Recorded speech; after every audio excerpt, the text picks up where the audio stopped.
For nearly 7 years, the saga of Toshiba has unfolded with each new twist more extraordinary and damaging for the reputation of one of corporate Japan's most famous names. The first stumble for Toshiba was a profit-padding scandal that laid bare a soured internal corporate culture.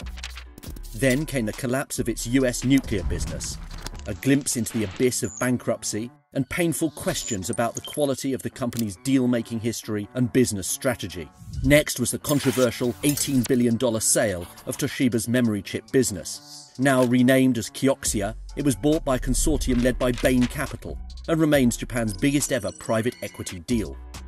A huge issuance of new shares in an emergency capital-raising exercise loaded Toshiba's shareholder register with feisty hedge funds and activists, more so than for any other major Japanese corporation.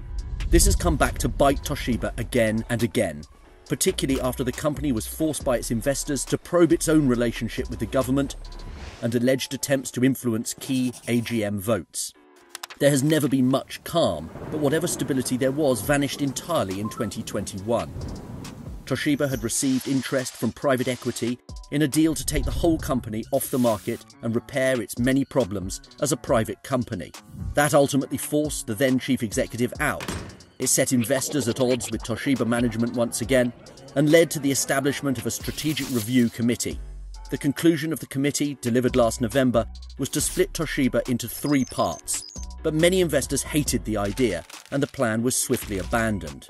Finally, in April 2022, Toshiba announced it was setting up a special committee to assess potential bids from private equity and other investors, opening the door for a landmark deal to take one of the country's biggest industrial names private. The saga continues, but the story has already generated an unprecedented amount of attention on the way that large Japanese companies address long-standing obstacles to change.